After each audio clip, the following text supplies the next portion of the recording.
வாழ்க்கையில் பல முக்கியமான தீர்மானங்கள் எடுக்க வேண்டி ஒரு மனிதனுக்கு பல கட்டங்கள் வரும். அதில் ஆக முக்கியமான கட்டம் என்ன தெரியுமா?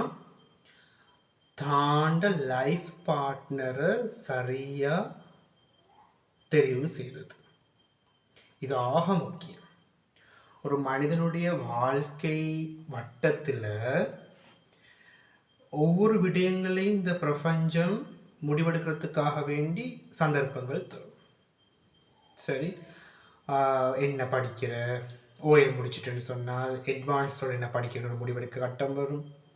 அதுக்கு பிறகு யூனிவர்சிட்டி செலெக்ஷன் போனதுக்கு பிறகு, யூனிவர்சிட்டி போனதுக்கு பிறகு அப்படி ஒரு வாழ்க்கையில் ஜாப்புகளை தேடுறதுக்கான ஒரு கட்டத்தில் முடிவு வரும். என்ன ஒர்க் போகிற இடத்துல வரும்.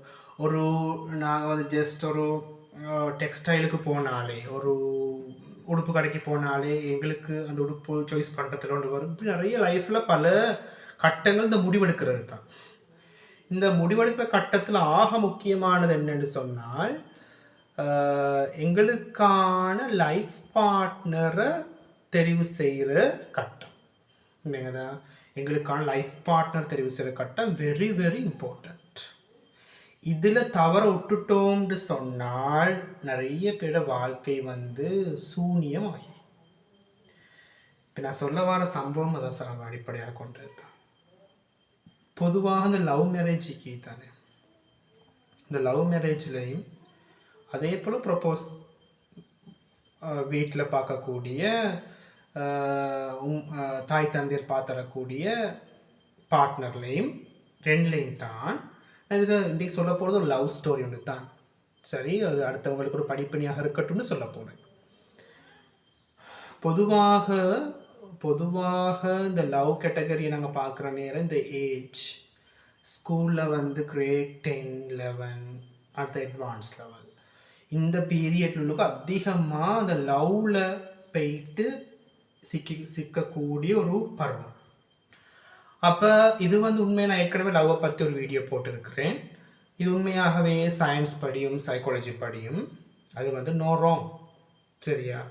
ஏன்னு சொன்னால் அதனுடைய பருவ வயதுக்கு ஏற்ப அந்த ஹோமோன்களுடைய மற்றும் கெமிக்கலுடைய ஒரு அமைப்பினாலையும் அது வந்து இயற்கையாக காதல் உணர்வுன்றது இயற்கையாக ஏற்படக்கூடிய ஒரு நிலை. அதில் வந்து எந்த மாற்று கருத்தும் இல்லை. அது தவறு பிழைன்றதுக்கு எதுவும் சொல்ல முடியாது. அது தவறும் அல்ல பிழையும் அல்ல. ஆனால் அந்த ஒரு வயசுக்கு தானே அந்த ஏஜ், அந்த ஏஜில் நாங்கள் எடுக்கிற முடிவுகளில் தான் பெரிய பிரச்சனை இருக்கிறது. இப்போ உடனே நாங்கள் ஒரு உதாரணத்துக்கு எடுத்துக்கொள்வோமே, ஒரு 17 வயது 18 வயது 19 வயதுன்னு சொல்கிறது வாழ்க்கை முடிவெடுக்கிறதுக்கான வயது அல்ல. வாழ்க்கை பார்ட்னரை சரியாக சாய்ஸ் பண்ணுறதுக்கான அறிவும் அவங்கள்ட்ட அப்போதைக்கு போதாது.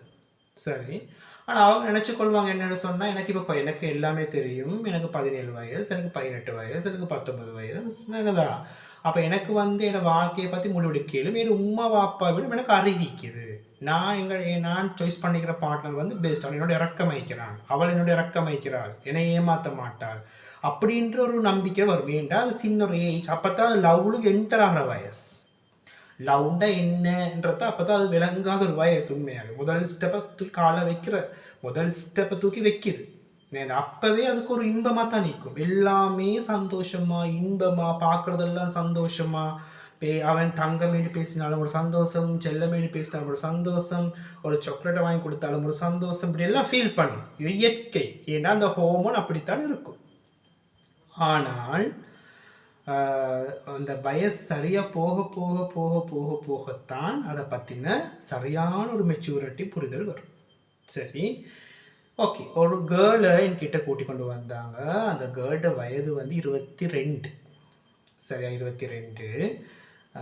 உமா அப்பா கூட்டி கொண்டு வந்தாங்க. நீ உமா அப்பா கூட்டி கொண்டு வர நேரமே அந்த கேர்ளோட கொஞ்சம் கோபத்தோடு தான் கூட்டி கொண்டு வராங்க. கொஞ்சம் தெரியாத கொஞ்சம் ஏசிட்டு அந்த ஒரு பாசமாக இல்லை கூட்டி கொண்டு வராங்க. ஆனால் அந்த கேர்ளும் வந்த கோலம் எப்படின்னு சொன்னால், ஒரு தலையும் கூட வராமல் ஒரு தெரியாத ஒரு அலங்கோலம் அந்த பிடிச்சி இழுத்து கொண்டு வந்த மாதிரி வந்திருக்கிறாங்க.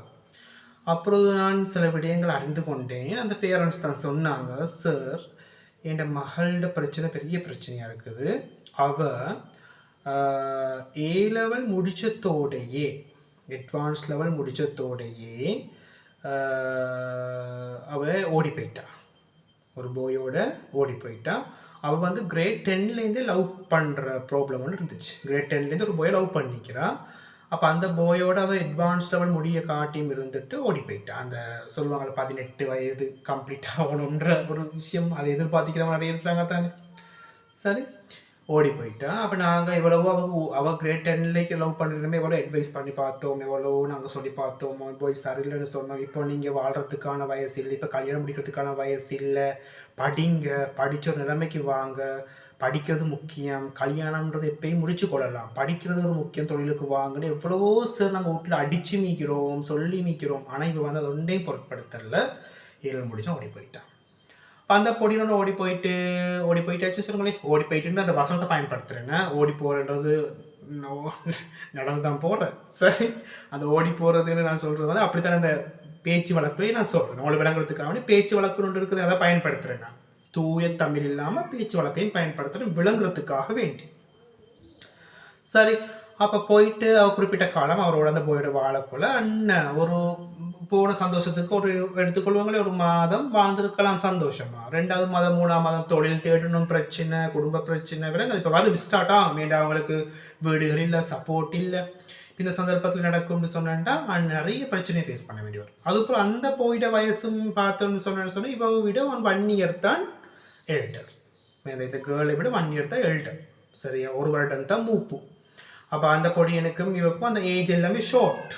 அதை திங்க் பண்ணுறதும் எப்படின்னு சொன்னால் எல்லாம் ஷார்ட்டாக தான். ஓடி போயிட்டா வாழ்ந்துருக்குது எல்லாம் படம் பார்க்குற மாதிரி தானே, ஃபிலிமில் ஓடி போயிட்டு வாழ்கிறது டான்னா. சரி, அதை பார்த்து அப்படியே மைண்டில் ஃபிக்ஸ் பண்ணிவிட்டு நாங்களும் போயிட்டு அப்படிலாம் வாழ்ந்து கொள்ளும் நினைக்கிறேன். சரி, அதுக்கப்புறம் போயிட்டு பார்க்க அப்போ இந்த பொடியன் வந்து கொஞ்சம் கொஞ்சமாக அந்த கேர்ள்கிட்ட மேடிக்கிற பாசம், பிரச்சனைகள் வரக்குள்ள எங்கள் பாசம் நிற்க போகுது. அந்த பிரச்சனை வர வர லவ்வும் குறையும்.